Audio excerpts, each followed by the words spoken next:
ये जो हम लोग का प्रैक्टिकल करने वाला है वो है बीएड फर्स्ट सेमेस्टर का साइकोलॉजी टेस्ट 1, जिसका टेस्ट करेगा मेमोरी टेस्ट। एंड ये पेपर आपका 415 का है। एंड इसका सबसे पहले आपको क्या करना है, इसमें आपका दो स्पेक है। एक है आपका theoretical spec of memory test, और उसके बाद आपका आता है नीचे में प्रैक्टिकल स्पेक ऑफ थ्योरी। तो यहाँ से पहले आपको थ्योरी में क्या लिखना है, सबसे पहले ये आपको खुद से लिखना है, जिसमें आपका इंट्रोडक्शन पार्ट क्या, इंट्रोडक्शन में आपको बताना है कि मेमोरी क्या है, meaning of the memory, definition लगाना है, and factors of memory, marks of good memories, kinds of memory. अगर आपको कुछ दूसरा इंपॉर्टेंट लगता है तो आप इसको प्लस कर सकते हैं, अदरवाइज इतना में आपका हो जाएगा। सो यहाँ से आपको मेमोरी का थोड़ा थ्योरेटिकल पार्ट पता चल जाएगा ना। अभी आपको यहाँ पे समझना है कि यहाँ पे प्रैक्टिकल स्पेक क्या होगा। प्रैक्टिकल स्पेक में आपका ये अलग से बनेगा, ये अलग से बनेगा, तो ये एक ही साथ बनाना है लेकिन अलग अलग पेज में।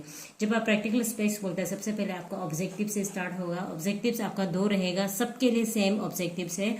सो आपका फर्स्ट ऑब्जेक्टिव है to determine the power of recall and recognisation of 2 subject. इसमें डिटरमाइन करना है दोनों का, ठीक है, दोनों सब्जेक्ट का आपको डिटरमाइन करना है।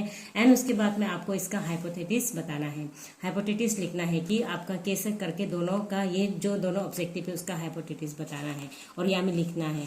एंड उसके बाद में आप थ्योरेटिकल पार्ट में, प्रैक्टिकल पार्ट में क्या है, उसके बाद आपका इन्फॉर्मेशन अबाउट द सब्जेक्ट। तो आपका जो सब्जेक्ट है, आप जिसको इन्फॉर्मेशन ले रहा है, उसका सब्जेक्ट 1 में, जैसे ये सब्जेक्ट 1 है, उसका नाम क्या है, एंड उसका एज कितना है, एंड मेल है या फीमेल है, एंड एजुकेशनल क्वालिफिकेशन। तो इसी तरह से आपका सब्जेक्ट 2 को करना है। एंड उसके बाद में आपका प्रोसीडियर आता है, प्रोसीडियर को लिखना है। ये एक फॉर्मेट है, उस फॉर्मेट का फॉलो अप करना है। एंड उसके बाद ये आपका जो प्रोसीडियर है वो इस तरह। सो आप यहाँ पे देख सकते हैं प्रोसीडियर में क्या है, 2 sets of 40 cards, each of the about 2 to 2.5 inch का आपका फोटो होना है, या पिक्चर्स होना है, या वर्ड्स होना है, उससे ज़्यादा नहीं होना है inches. Were prepare on the first set of 40 cards, meaningful pictures were paste, and on the second set of the 40 cards meaningful words. That means आपको मीनिंगफुल पिक्चर्स और मीनिंगफुल वर्ड्स का बनाना है जो लिख के होगा। And 20 of the cards from इस set were use for the purpose of testing and power of recall and recognization में आप उसको यूज करेगा फर्स्ट सब्जेक्ट को, ओके। एंड उसके बाद आप सकते हैं the first set of the 20 cards were spread on the table with the picture shown clearly where the covered with a set of paper. That means आपको 20 cards को आपको table में पूरा अच्छा से दिखा देना है। The first subject was called here and table and was instructed as follow. क्या बोलेगा, there are 20 cards of the common object or things spread on the table. I shall show you the pictures for the 1 minute. कितना minute के लिए, 1 minute के लिए आपको दिखाएगा। And thereafter you will be required to written down the name of the objective. जो वो objective या थिंग्स है उसको आपको बताया है, उसको आपको लिखना है एक कॉपी में, seen by you in the subject of the ये आपका पेपर। आफ्टर द पेपर आपको क्या करना है, after giving the instruction of ready sign was given and the paper was lifted for 1 minute and the subject और things in him और his. That means आपको और 20 कार्ड्स को फिर से क्या कर देना है, प्लस करके, मिक्स करके, जो अनदर 20 कार्ड्स था उसको मिक्स करके उसको दिखाना है। दैट मीन्स अभी आपका कितना हो गया, 40 कार्ड्स हो गया टोटल। पहले का 20 जो दिखाया था और जो 20 नहीं दिखाया था उसको मिला के आपका 40 कार्ड्स हो गया। जब वो 40 कार्ड्स को मिला के उसको रिसपल करके जिगजैग करके मिला देना है, और उसके बाद में उसको टेबल में रख के बोलना है कि when I left the screen you will see the 40 cards और and you have to pick up to the कितना 20 कार्ड्स, उससे फिर पिकअप करना है जो आप पहले देखा था, बिफोर 1 मिनट पहले आप जो देखा था वो 40 कार्ड में से और 20 कार्ड उठाओ। After giving a ready sign the screen was lifted and subject was asked to pick up the 20 cards shown earlier. The experiment was replaced was again conducted using the set of the cards with the meaningful words. Same उसी तरह से आपको meaningful words का भी करना है।